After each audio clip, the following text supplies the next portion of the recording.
guys, good evening. Welcome to my YouTube channel, GMV Collections. O welcome sa atong programang Pagtuki sa Kamatuoran. O before nako ipadayon ang atong programa o atong topic karon nga gabhiuna, lihog lang ko o click sa subscribe button and siyempre please like and comments. Aduna kabay mga pangutana sa atong pagtuong Katoliko. Ayaw kabalaka ka ikaw tubagon sa litra or litra. Welcome sa programang Pagtuki sa Kamatuoran.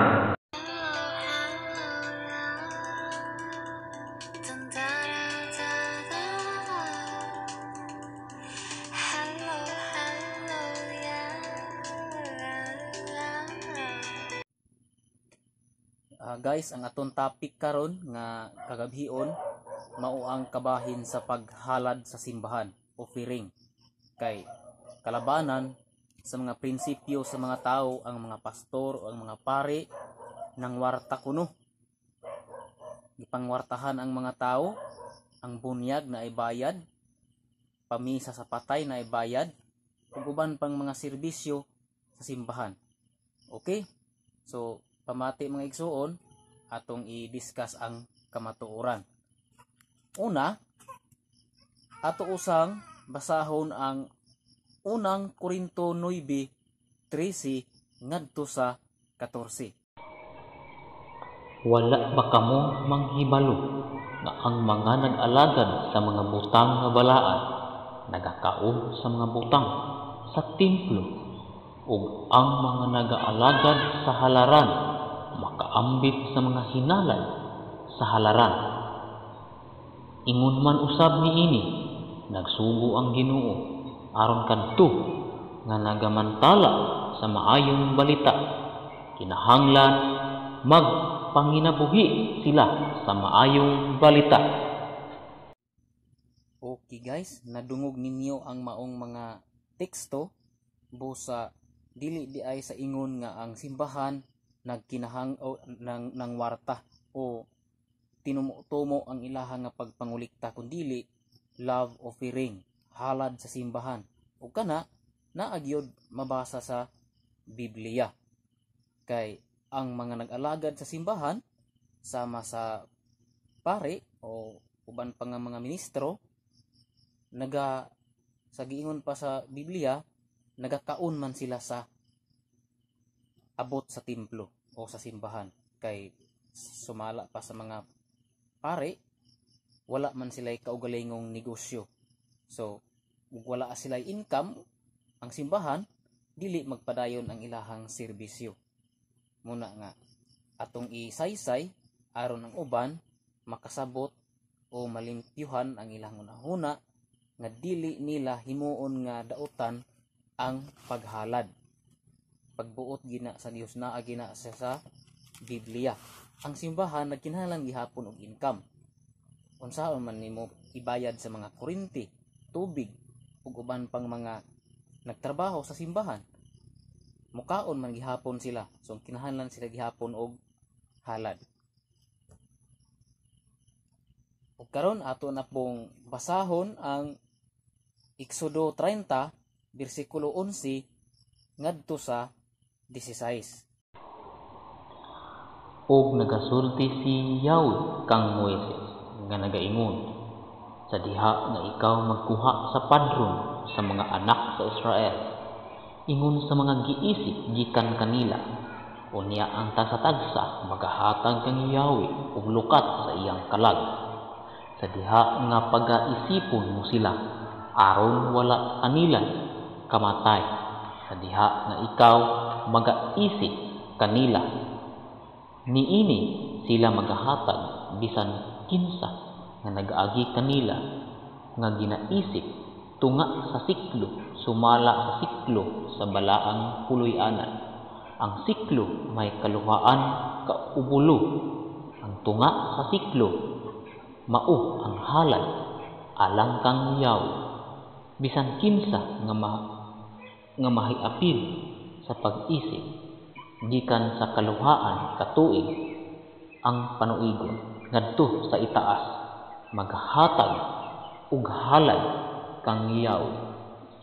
Ang dato dili magahatag og labaw ug ang kabus dili magahatag og kubos sa tunga sa siklo diha nga maghatag sila og halad kang yaw sa paghalad sa halad sa pagtabong sa sala alang sa inyong mga kalag.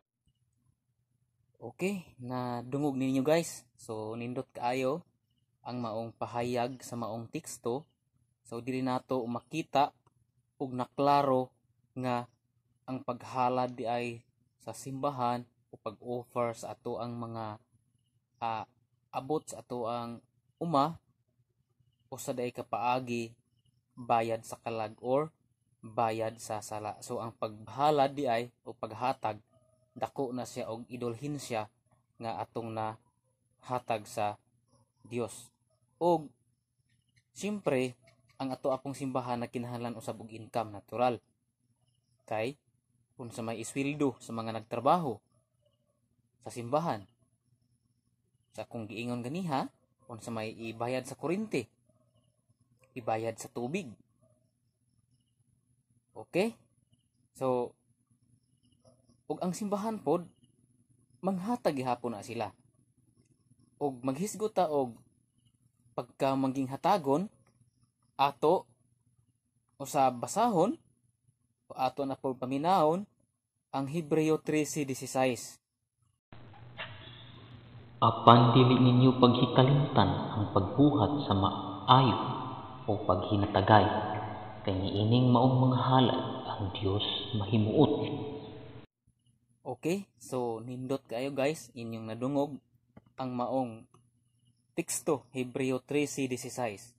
So tataw kaayo nga ang ato diay nga pagpanghatag o pag-offer sa simbahan o pagkamangging hatagon nahimuot ang Dios.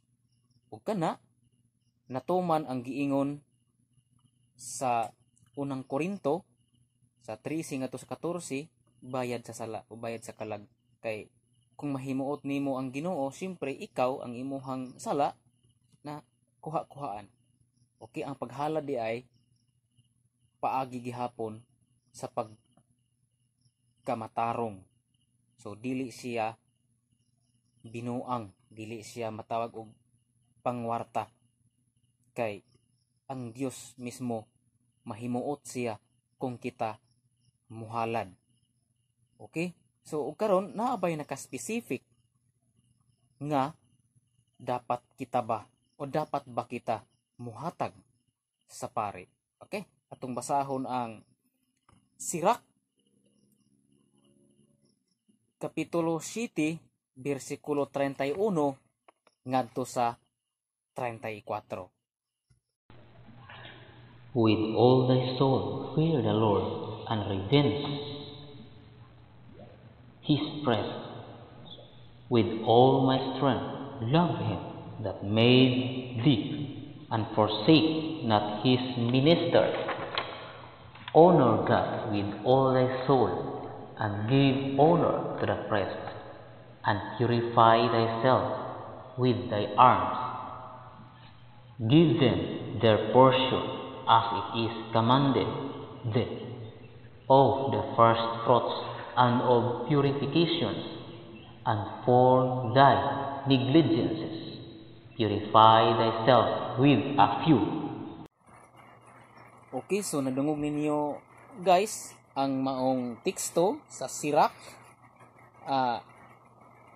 So ang paghatag sa pari biblical siya guys.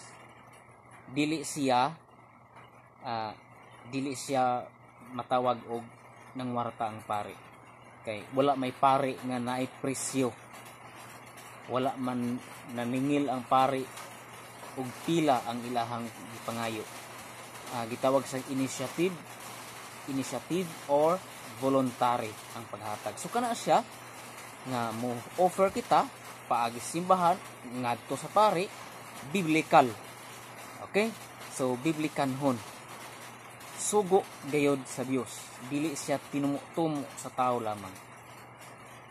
O dinhin na lang ko kutob. Salamat sa inyohang pakiguban karong gabi una. Usa ka panultihon, I am not worthy to be called Catholic if I cannot defend my faith.